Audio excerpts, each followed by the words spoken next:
Chapter 6. Pursuit and Protection. The desert sun climbed higher as they departed the wellspring, its heat pressing against them like a physical weight. Thalia rode stiffly, maintaining careful distance from Elian, despite Sirocco's repeated attempts to drift closer to Zephyr. The Striders, more attuned to natural connection than human hesitation, seemed confused by this new arrangement. Elian led their group along a narrow ridge overlooking a deep ravine, his silver-streaked hair catching sunlight as he occasionally glanced back at their formation. Though he said nothing about Thalia's deliberate distance, questions shadowed his eyes whenever they briefly met hers. The others sensed the changed dynamic as well, exchanging puzzled looks when they thought neither would notice. They had traveled less than an hour from the wellspring when Teva suddenly stiffened, his mechanical eyes whirring as they cycled through different perception modes. "Movement detected," he announced, voice pitched low but carrying clear urgency. "Multiple heat signatures approaching from the southwest. Configuration suggests organized pursuit rather than random encounter." Elian reined Zephyr to a halt, scanning the horizon with narrowed eyes. The calm efficiency with which he assessed their situation belied the tension in his shoulders. "How many?" 9 distinct signatures, 7 matching Bellatory thermal profiles, 1 sovereign energy pattern, and 1 anomalous cold spot consistent with umbral physiology. The blood drained from Thalia's face. 9 against 5. The warrior rolled his massive shoulders, battle trance marks beginning to darken with anticipation. Not impossible odds. Against ordinary opponents, perhaps, she countered, water tattoos pulsing with tension. But elite Bellatory with both sovereign and umbral support.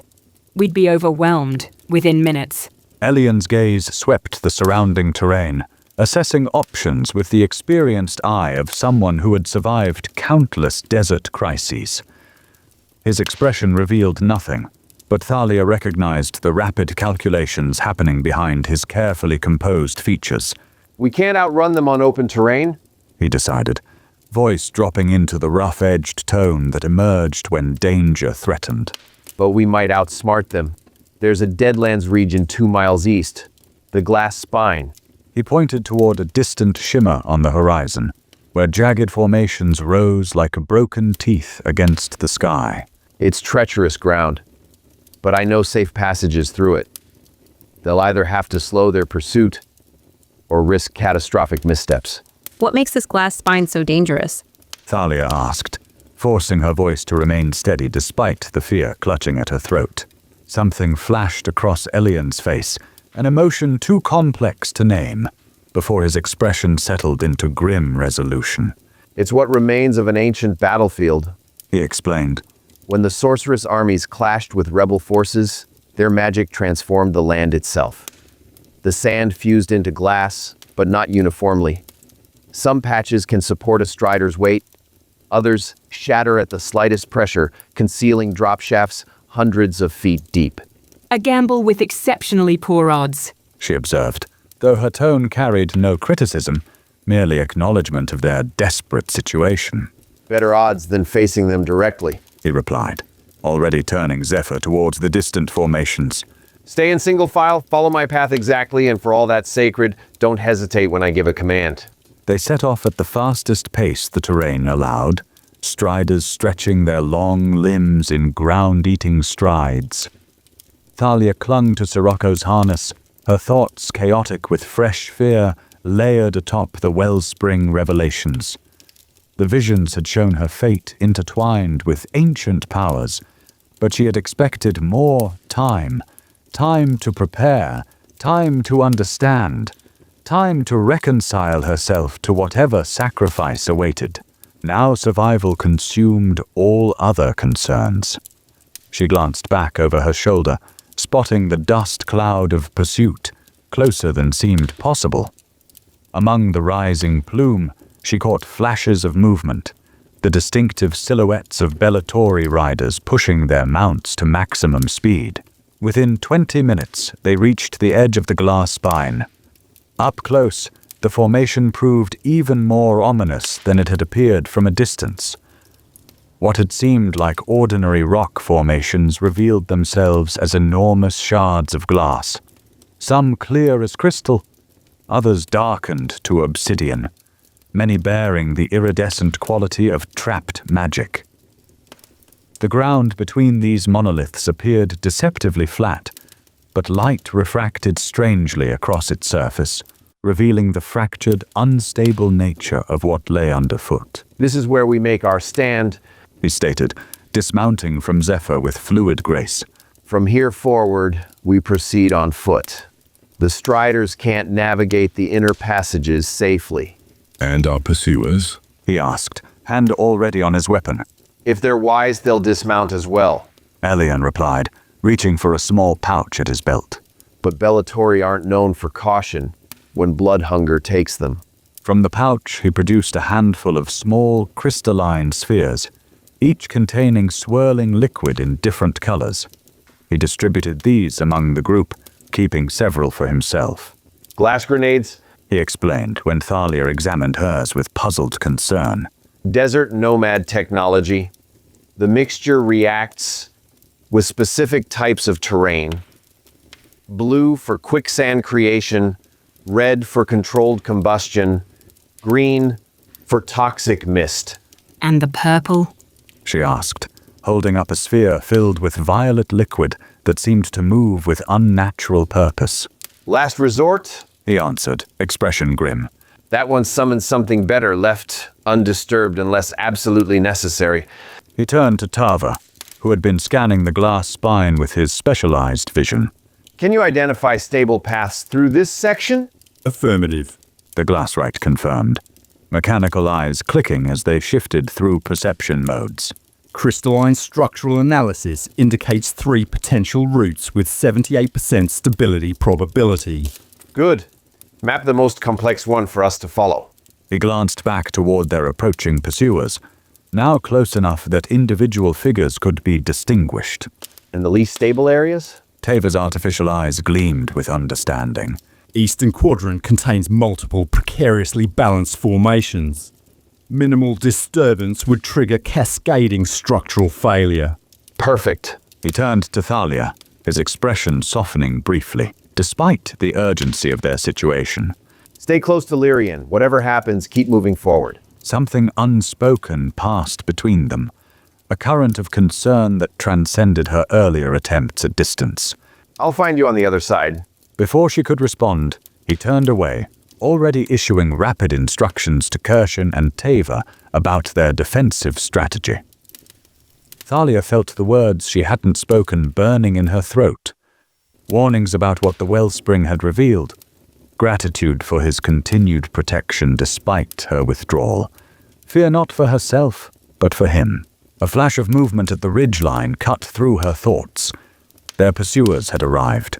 7 Bellatori warriors spread across the ridge, their enhanced physiques marked with the distinctive battle trance patterns that indicated elite status. Their leader rode slightly forward, a female sovereign whose physical perfection appeared almost artificial in its flawlessness. Golden flecks swirled in her amber eyes as she surveyed their small group with calculated disdain. Behind her, a patch of shadow deeper than the others betrayed the presence of an umbral. The sovereign dismounted with inhuman grace, her movements fluid as flowing water despite the heavy desert heat. She wore form-fitting armor of deep crimson leather, accented with gold, a quartz-tipped whip coiled at her hip.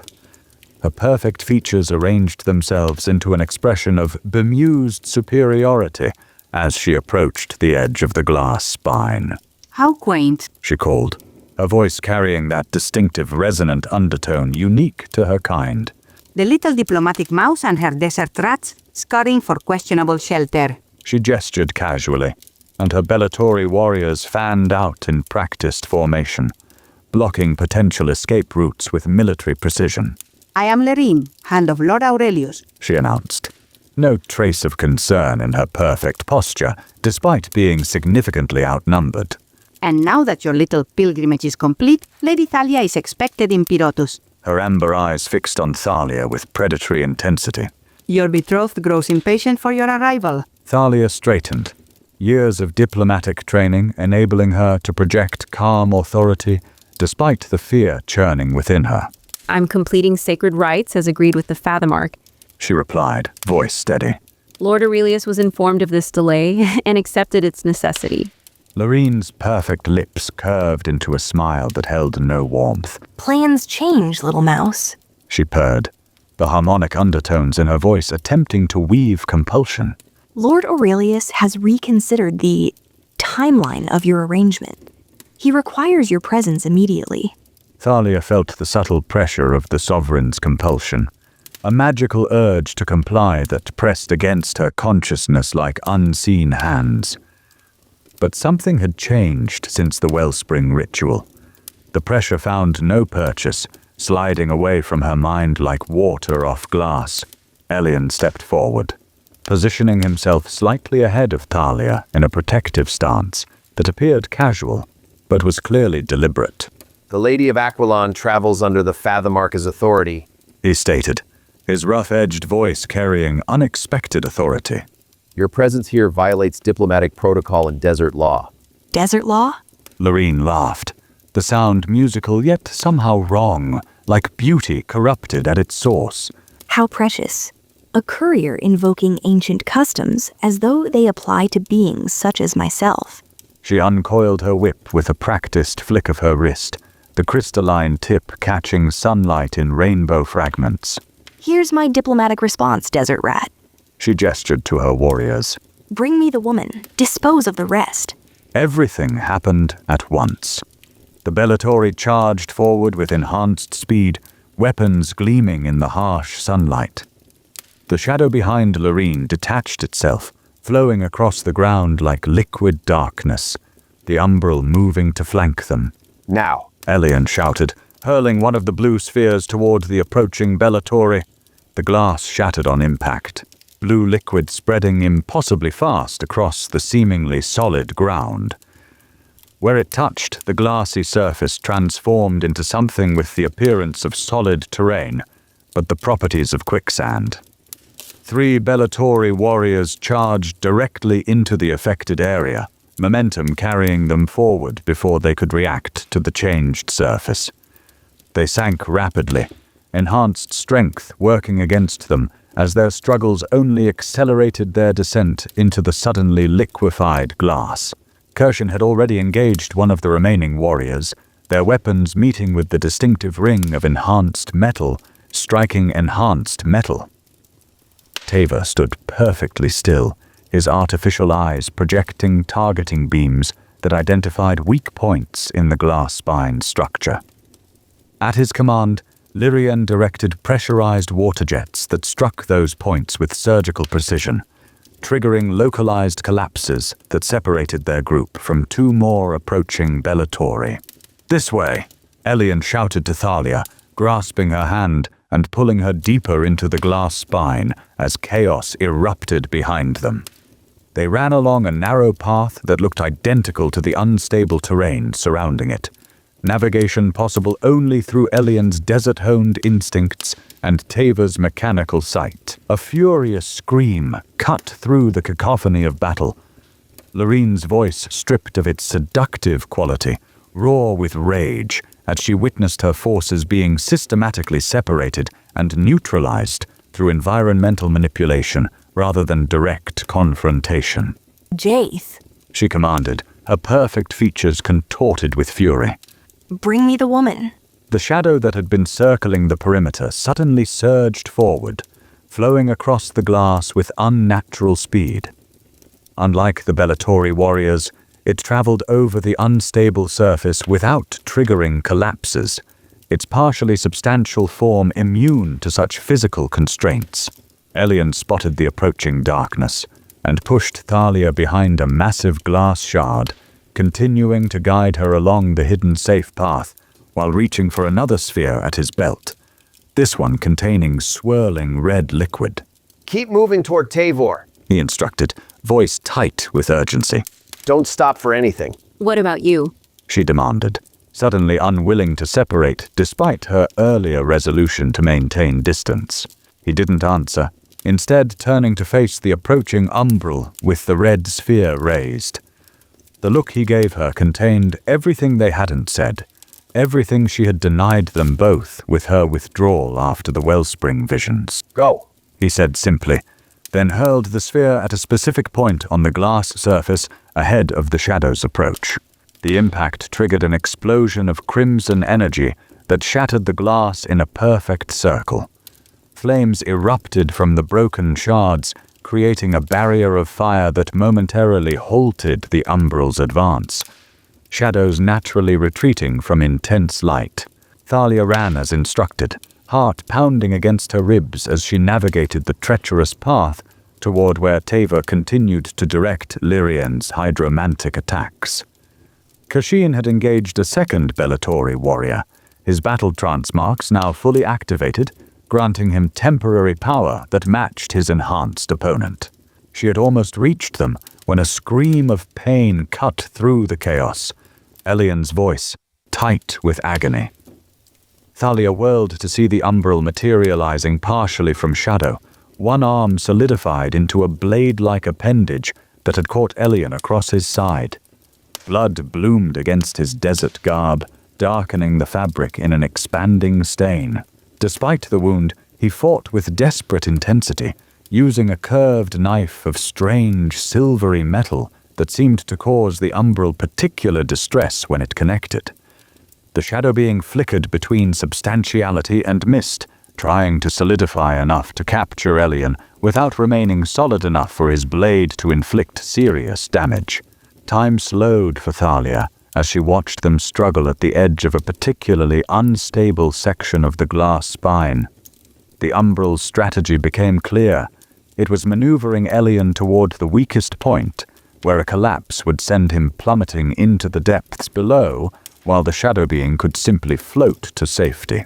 Without conscious thought, Thalia reached for the purple sphere Elian had called last resort. Something within her, perhaps awakened by the wellspring ritual, recognized the power it contained, understood its purpose on an instinctual level that transcended rational knowledge. Elian! She shouted, drawing the umbral's attention momentarily away from its prey. When both turned toward her, she hurled the sphere directly at the space between them. The glass shattered on impact, releasing violet liquid that defied gravity, floating upward in spiraling tendrils that seemed to reach toward the sky. Where they touched the ground, the glass surface trembled, then bulged upward as something responded to the summoning. A creature emerged. Or perhaps emerged was the wrong word for how it phased into reality. One moment there was nothing but unstable glass. The next, a massive crystalline serpent coalesced, its body composed of the same material as the landscape itself. It rose 15 feet into the air, faceted head swiveling as it sensed the energies around it. Its body was translucent, yet somehow substantial, internal organs replaced by swirling patterns of trapped magic that pulsed with ancient power. The umbral recoiled in genuine fear, its shadowy form wavering as it retreated from this new threat. The glass serpent focused on the shadow being with predatory intensity, perhaps recognizing a natural enemy or simply responding to the most immediate movement. Elian seized the opportunity, staggering away from both creatures while pressing one hand against his bleeding side. He made his way toward Thalia, each step visibly painful but determined. You're full of surprises, he managed through clenched teeth, reaching her side just as the glass serpent struck at the umbral, its crystalline fangs passing through shadow, but somehow connecting with whatever essence composed the being's core. The umbral's scream transcended ordinary sound, a psychic wail of agony that cut through minds rather than air.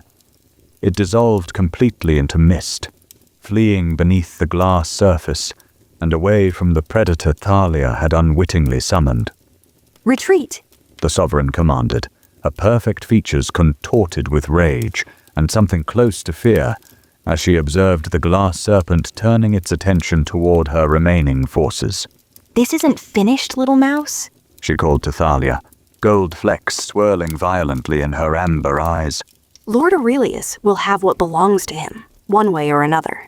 The remaining Bellatori disengaged immediately, their ingrained response to sovereign command overriding even battle-trance bloodlust.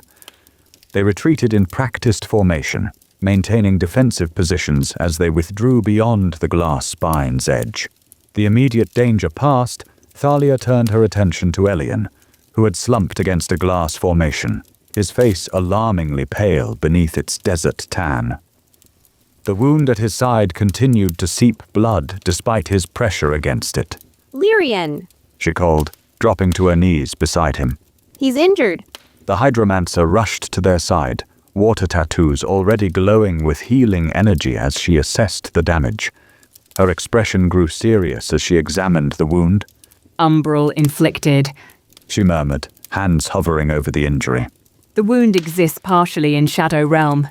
My healing water can stabilize, but not completely repair the damage. Elian's eyes found Thalia's. Pain evident in their depths, but something else as well. Concern directed outward rather than inward, focused on her despite his own suffering. Are you hurt? He asked, voice rough with strain.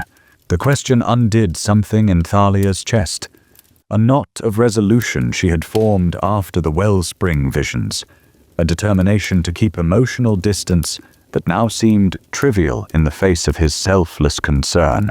I'm unharmed. She replied, throat tight with emotion she could no longer suppress. Thanks to you.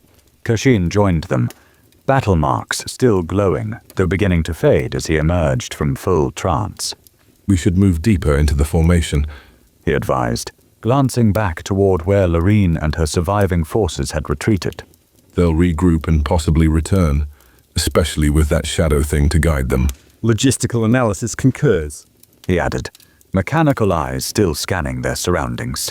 Glass Serpent provides temporary deterrent, but will eventually return to dormancy as summoning energy dissipates. Indeed, the crystalline creature had already begun to lose cohesion, its formidable body gradually becoming more transparent as it sank back into the glass landscape from which it had emerged.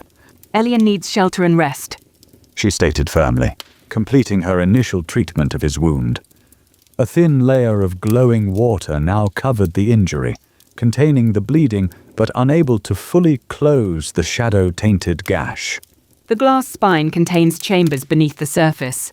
Some were ancient bunkers during the rebellion. There's one about half a mile deeper in. He confirmed, attempting to rise despite obvious pain. I can guide us there. Thalia slipped an arm around his waist, careful to avoid the wound as she helped him stand. Lean on me, she instructed, her tone brooking no argument despite their difference in height and build. You've carried enough burdens alone. Something shifted in his expression, surprise giving way to cautious warmth as he accepted her support. The contact felt right in a way that transcended physical connection, as though pieces of a complex pattern had finally aligned. Together, then, he murmured, the words carrying weight beyond their immediate context. Together, she agreed, the wellspring prophecy echoing in her mind even as she spoke. Lord Aurelius would send them again, with greater numbers, with better preparation. Whatever he sought from her, whatever connection to the dormant dream plague her blood represented, clearly mattered enough to risk open conflict with Aquilon. But that was tomorrow's concern. For now, Elian's weight against her side, his measured breathing synchronizing with hers as they navigated the treacherous landscape together, consumed her awareness. The wellspring visions had shown their fates intertwined in ways neither fully understood, had revealed the possibility of terrible sacrifice awaiting them both. They moved deeper into the glass spine, following Tava's identification of stable paths and Elian's knowledge of hidden routes. Above them, the sun began its descent toward the western horizon, casting long shadows through the crystalline formations that surrounded them.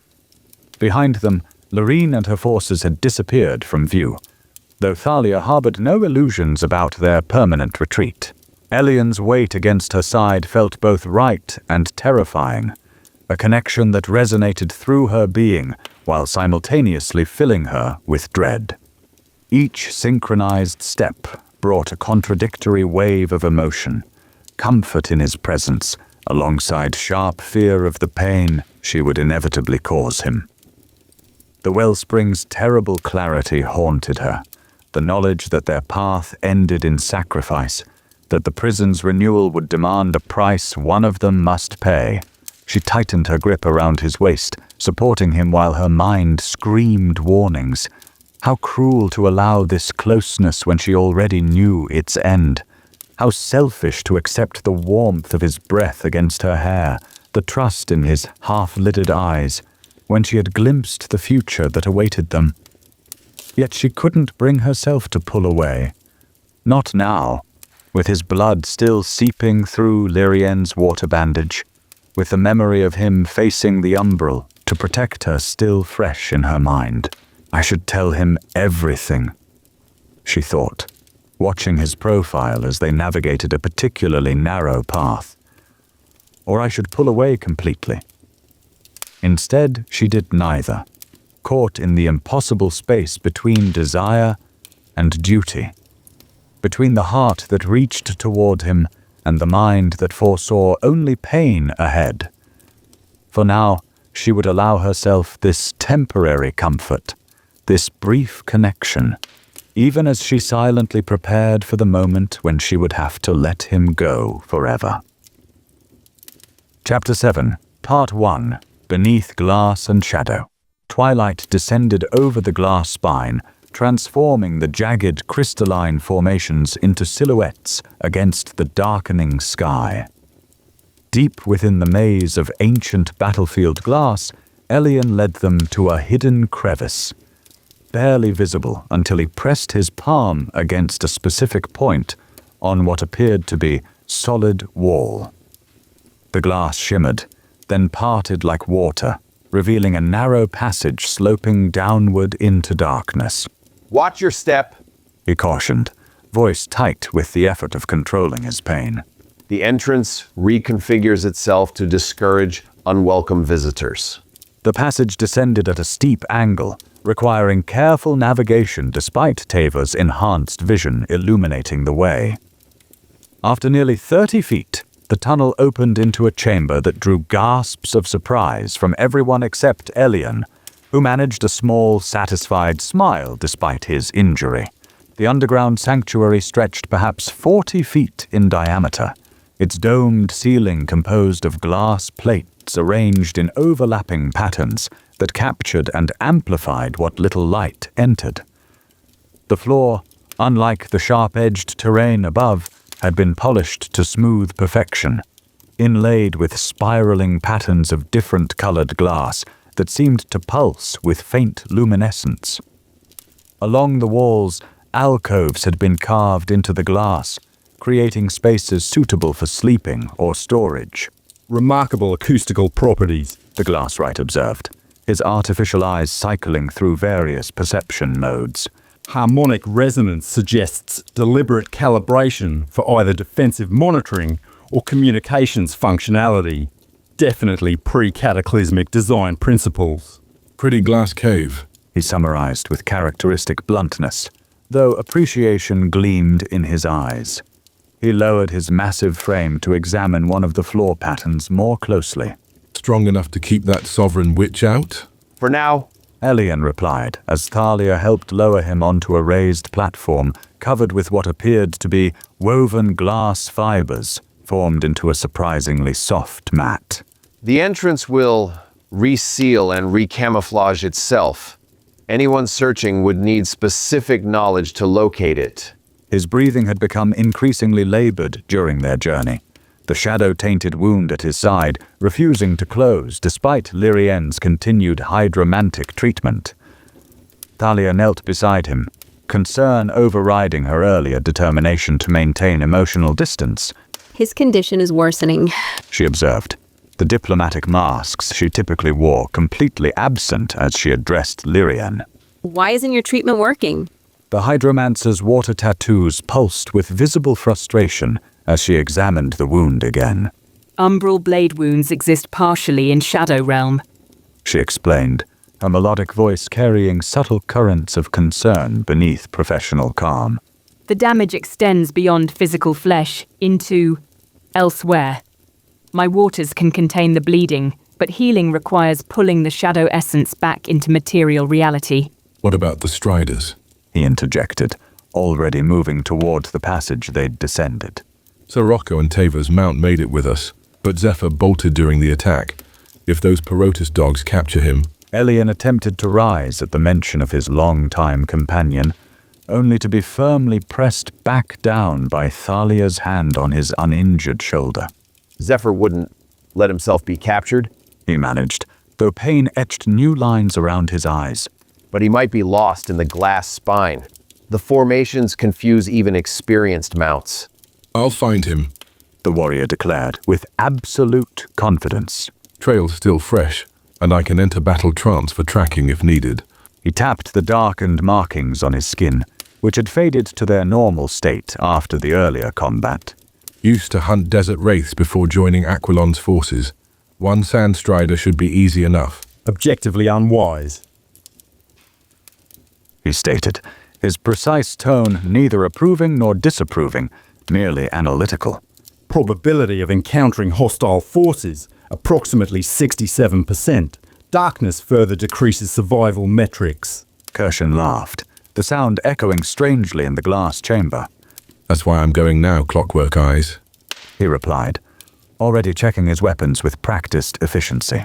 Give those fancy calculations of yours a real challenge. With that, he headed back toward the passage, pausing only briefly for Elian's whispered directions about the safest routes through the glass spine's treacherous terrain. The chamber seemed suddenly quieter after his departure, the absence of his boisterous presence creating a vacuum that heightened everyone's awareness of their precarious situation. I need to prepare a more substantial treatment, She announced, moving toward one of the alcoves with her collection of specialized water containers. There's a technique, rarely used outside Aquilan's highest tiers, that might draw the shadow essence from his wound. It requires precise preparation. I'll establish perimeter monitoring protocols. He offered, moving to examine the chamber's walls more closely. The glass composition contains latent energy signatures that can be recalibrated for surveillance functionality. Thalia found herself alone with Elian, uncomfortably aware of his labored breathing and the intensity of his dark eyes as they studied her face. The silver streak in his hair seemed to capture what little light existed in the chamber, gleaming with unnatural brightness against the darker strands. You're thinking too loudly. He murmured, a ghost of humor warming his pain-tightened voice. I wasn't aware thinking had volume. She replied, attempting to match his lightness despite the worry gnawing at her insides. He shifted slightly, wincing as the movement disturbed his wound. When he spoke again, the forced humor had vanished, replaced by quiet directness.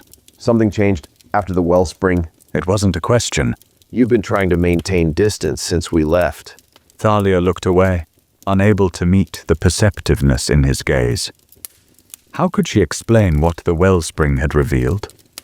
The ancient prison weakening, the blood sacrifice that would be required to strengthen it, the terrible choice that approached them like an inexorable tide. The ritual showed many things. She answered carefully, selecting truth that wasn't the whole truth. Some difficult to process. His hand found hers in the dim light, fingers surprisingly warm despite his injury. The contact sent that now familiar current through her, that sense of recognition that transcended ordinary connection. You don't have to carry it alone. He said simply. The words pierced her with unexpected pain. That was precisely what she couldn't allow, sharing the burden that would ultimately require one of them to sacrifice everything. Better to bear it silently, to protect him from knowledge that would only make the inevitable end more painful. Before she could formulate a response that wouldn't reveal too much, Lyrian returned with a small crystalline bowl containing water that glowed with soft blue luminescence. I'll need to remove the temporary barrier. She explained, kneeling beside Elian's injured side. The wound will bleed freely again for a moment before the new treatment takes effect. Elian nodded, bracing himself as the hydromancer dissolved the water shield she had placed over his injury. Fresh blood immediately seeped from the wound, darker than it should have been, nearly black where it mixed with the shadow essence of the umbral's attack. Elian began to sing softly, an ancient hymn recognizable to Thalia from Aquilon's most sacred water ceremonies. The tattoos along her arms brightened in response, their patterns seeming to flow directly into the glowing water in the bowl. She dipped her fingers into the liquid, then traced precise symbols around Elian's wound. Where the glowing water contacted the shadow-tainted blood, a reaction occurred. The darkness hissing and curling away like mist burning off under intense sunlight. Elian's body went rigid, his jaw clenched against what must have been excruciating pain as the treatment pulled the shadow essence from deep within the wound. Without thinking, Thalia grasped his hand, giving him something to anchor himself against. His fingers tightened around hers with crushing force, but she didn't pull away, understanding he needed this connection to endure the process. After what seemed an eternity but was likely only minutes, the last of the shadow essence dissipated with a final hiss of protest. The wound remained, a jagged gash along his ribs, but now it was simply physical damage, no longer contaminated by the umbral's otherworldly taint. Now for ordinary healing. The hydromancer said, a voice slightly strained from the complex ritual. She applied a more conventional water treatment to the cleaned wound, the liquid glowing with regenerative energy as it sealed the worst of the damage. He needs rest, she announced, rising somewhat unsteadily to her feet. The shadow extraction takes significant energy from healer and patient alike. I'll need to replenish my own resources as well. She moved toward another alcove, clearly intending to rest after the demanding procedure. Teva had positioned himself near the chamber entrance, his mechanical eyes dimmed to minimal function as he monitored both the passage and whatever surveillance system he'd established. Once again, Thalia found herself effectively alone with Elian in the strange intimacy created by proximity and shared danger. His breathing had eased after the treatment, his body gradually relaxing as the pain subsided to manageable levels. Thank you, he murmured, his voice rougher than usual with residual pain and exhaustion. for staying. The simple gratitude lodged in Thalia's chest like a physical ache. She should maintain distance, should protect them both from attachment that would only make the eventual sacrifice more devastating. Yet she couldn't bring herself to pull away, not while he lay wounded after defending her, not while his hand still rested in hers like it belonged there. You need to rest. She said softly, attempting to disentangle their fingers. He tightened his grip slightly, preventing her withdrawal. Stay, he requested, the single word carrying weight beyond its simplicity. please. Something in his expression, vulnerability rarely revealed beneath his composed exterior, made refusal impossible. Thalia nodded, settling herself more comfortably beside him on the glass fiber mat. Until you fall asleep? She conceded, though even this limited agreement felt dangerous, another step toward connection she shouldn't allow. He smiled faintly, eyes already growing heavy as his body demanded recovery from both injury and treatment. Within minutes, his breathing had deepened into the rhythm of sleep, his features relaxing into rare peace that made him appear younger, unburdened by the constant vigilance his role required. Thalia watched him sleep, conflict churning within her chest. The wellspring visions haunted her thoughts, ancient prison, first sorceress stirring after centuries of containment, the blood sacrifice that would be demanded of Plague Maker's descendant or Dream Child's heir. One of them would have to give what the first walker gave, essence to strengthen the failing matrix, to prevent the 9 from returning to a world unprepared for their terrible power. Her hand had remained in his, their fingers intertwined as naturally as if they'd been created for this connection. She should leave, should remove herself from his side before the tether between them strengthened further. Yet exhaustion pulled at her as well, the day's events and her own unresolved emotional turmoil demanding respite, just for a moment. She told herself, allowing her body to relax beside his, her back against his uninjured side, just until Kirshen returns. The chamber's strange acoustics created a gentle ambient hum that carried her toward sleep with surprising swiftness. Her last conscious thought was that she should move away, create proper distance between them. Instead, her body settled closer, seeking warmth and connection her mind tried to deny, but her heart recognized as essential. Thalia stood on a glass bridge, spanning an endless void. Above and below, stars shimmered with impossible proximity, close enough that she could reach out and touch their burning hearts if she dared. The bridge extended beyond sight in both directions, its transparent surface revealing the cosmos that surrounded it on all sides. A dream, she realized. Yet the thought carried none of the uncertainty typical of dream awareness. This place felt more real than reality itself, a location that existed between conventional worlds rather than merely in her sleeping mind. Beautiful, isn't it? Came a voice behind her, familiar yet somehow different, deeper and carrying harmonic undertones she'd never heard before. She turned to find Elian standing several paces away, the silver streak in his hair now fully luminous, gleaming like captured starlight. But it wasn't only his hair that had changed. His entire being seemed more substantial, yet less confined by physical laws. Beneath his skin, patterns of starlight shifted like constellations, visible when he moved in certain ways. Elian, She questioned, uncertain despite the obvious recognition. is this my dream, or... He approached slowly, his movements carrying that fluid grace she'd always noted, but now enhanced beyond human limitation. The stars beneath his skin pulsed in rhythm with his steps. Both and neither.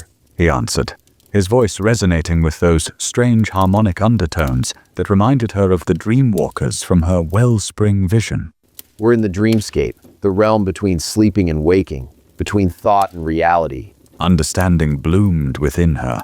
Not knowledge acquired, but recognition of truth she'd somehow always known.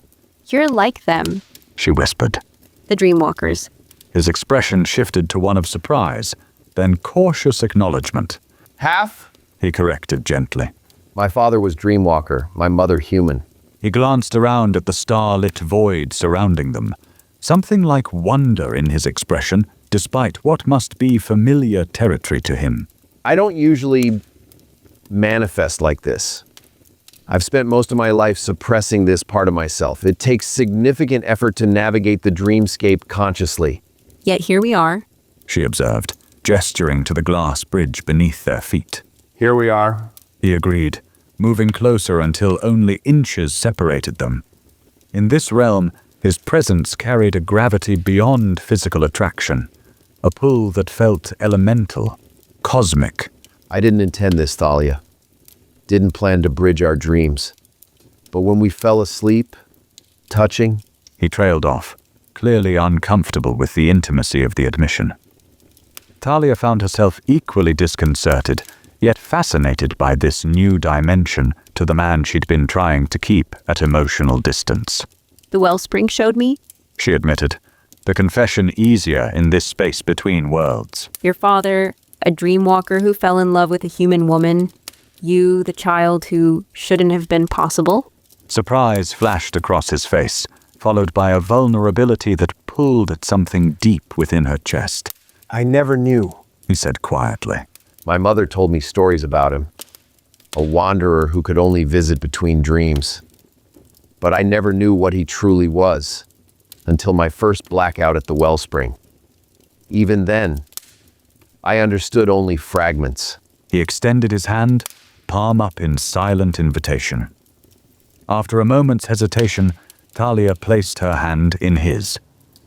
Where their skin touched, light bloomed, not starlight like that which moved beneath his skin, but something warmer, golden, with traces of violet that matched her unusual eyes. You carry something ancient, too. He observed, watching the light pulse between them. Something in your blood that recognizes something in mine. The truth of his words resonated through her entire being.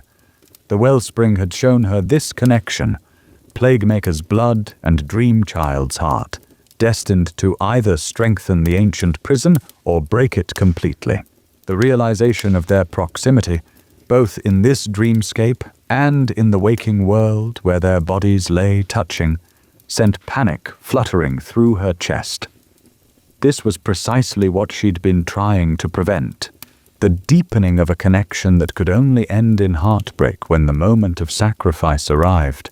She tried to pull away, but in this realm of thought and essence rather than flesh, her withdrawal manifested as a shimmering disturbance in the glass bridge beneath them. Cracks appeared where her fear touched the structure, spreading outward in fractal patterns. Thalia. He called, concern evident in his voice. What did you see? What's frightening you? She shook her head, unwilling to burden him with knowledge of their potential future, of the choice that would demand one of them give everything to prevent catastrophe. We shouldn't be here.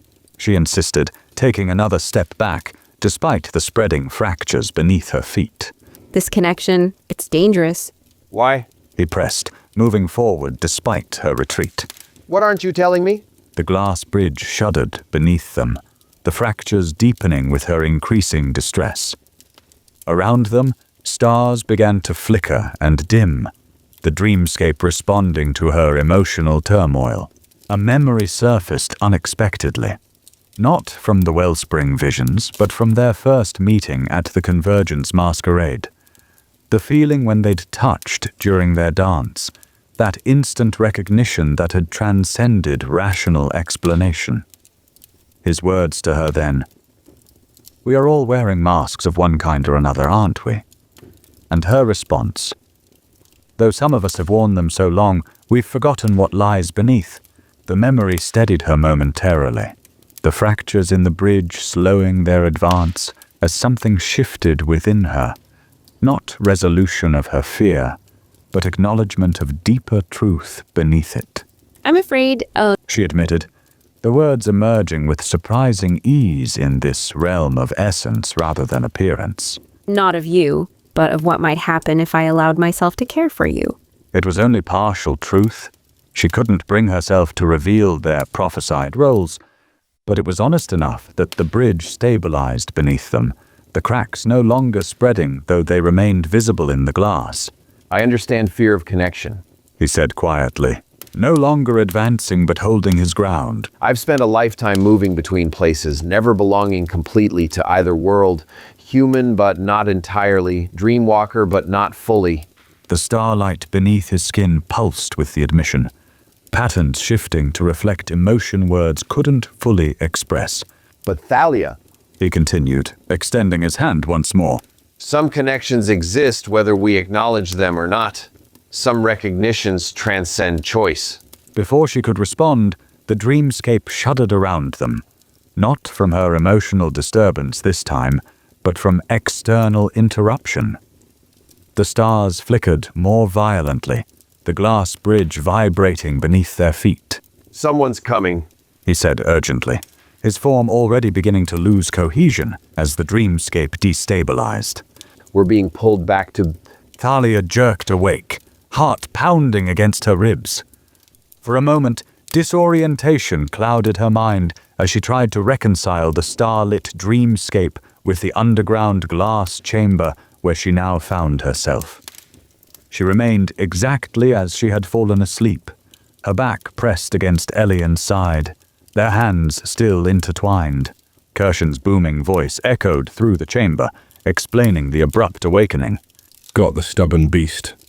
he announced triumphantly, his massive form silhouetted against the passage entrance. Found him hiding in a crystal hollow, looking meaner than a sand serpent with a toothache.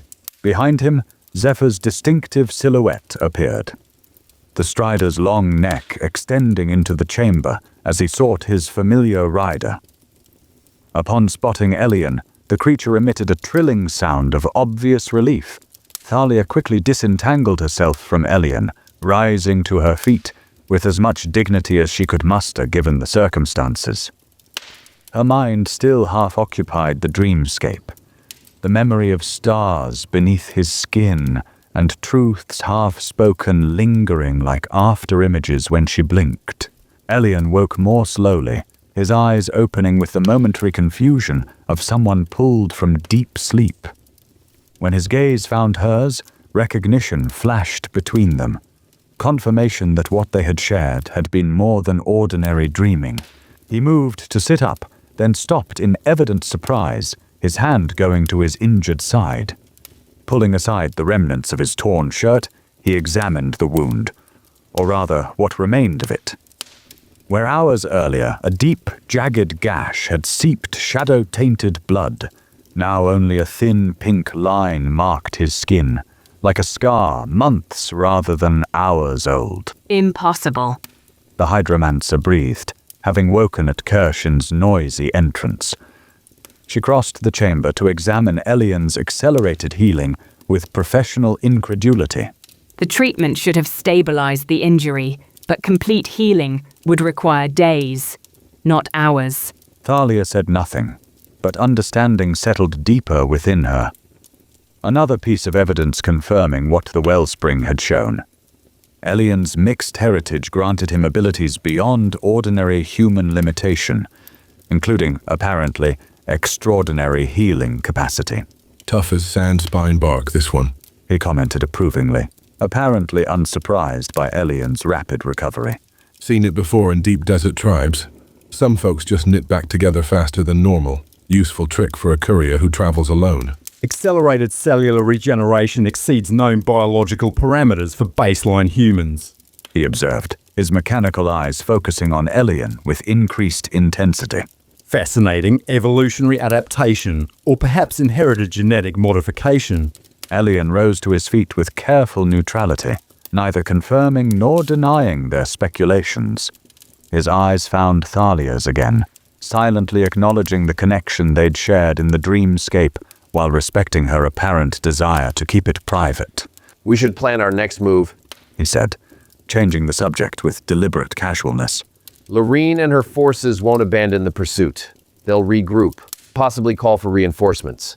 We need to reach somewhere secure before they locate us again.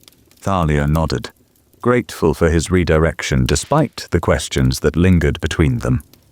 She slipped back into her diplomatic persona with practiced ease, though it felt increasingly like a mask that no longer fit quite right. What are our options? She asked, voice steady despite the emotional turbulence beneath her composed exterior. As Elian outlined possible routes and destinations, using a stick to sketch maps in the fine glass dust that had accumulated in one corner of the chamber, Thalia found herself watching his movements with new awareness. The silver streak in his hair, his father's mark, caught what little light existed in the chamber just as it had captured starlight in the dreamscape. When he gestured, she half expected to see constellations shifting beneath his skin, the realization that she could never unknow what she had seen, never unfeel what had passed between them in that realm between worlds, settled into her bones with both wonder and dread. The wellspring had shown her their shared destiny, the terrible choice that approached like an inexorable tide. Now the dreamscape had revealed another layer of connection, another reason why separation would cause pain neither could easily bear. Yet what alternative remained? The prophecy still hung over them. Together they break, or together they seal. The ancient prison still weakened. The first sorceress still stirred in her long confinement, reaching through dreams toward potential freedom. The sacrifice would still be required. Blood of the Plague Maker, heart of the Dream Child. As the others debated the merits of different routes, Thalia's mind returned to that glass bridge spanning the void, to the cracks that had formed beneath her feet when fear had overtaken connection. Perhaps that was prophecy as well, warning that emotional distance wouldn't prevent their shared fate, but might instead fracture whatever chance they had to face it together when the moment arrived. Her gaze met Elian's across the improvised map, the connection between them humming with unspoken recognition that transcended physical proximity. Whatever lay ahead, whatever price the ancient prison demanded, they would face it as they had crossed the glass spine, step by careful step, together despite the dangers that surrounded them. For now, that acknowledgement would have to be enough. The rest, truth fully spoken, feelings fully expressed, must wait until safer harbor could be reached. If such harbor existed in a world where ancient powers stirred and blood sacrifices loomed on the horizon, outside their glass sanctuary, distant thunder rumbled across the desert. Not weather, but the sound of pursuit, of determination that would not easily be thwarted. Lorene and her forces regrouping, perhaps, or something worse approaching from the endless sands. Within the chamber, 5 individuals prepared for the journey ahead, not yet knowing that the paths they thought they walked had been drawn centuries before by powers beyond their comprehension. Not yet understanding that choice remained even within destiny's framework.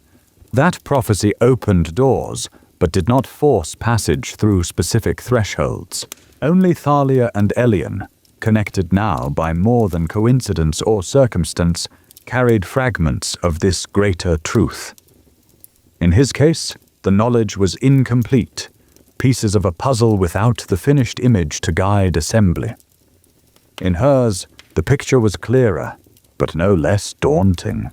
Sacrifice approaching like storm clouds on the horizon, inevitable yet still distant enough to allow moments of warmth before the deluge.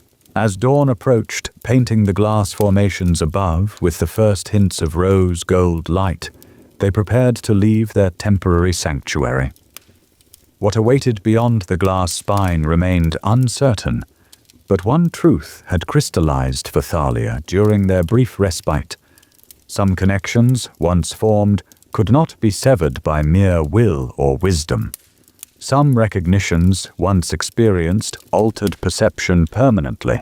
Whether this understanding would bring comfort or merely sharpen later pain remained to be seen. For now, she allowed herself to exist in the knowledge without judgment, to feel the invisible tether between herself and the silver-streaked courier, without either pulling it tighter or attempting to cut it completely. Perhaps that, too, was a form of courage, allowing connection despite foreknowledge of its potential cost. Perhaps that, in its own way, was also a form of sacrifice.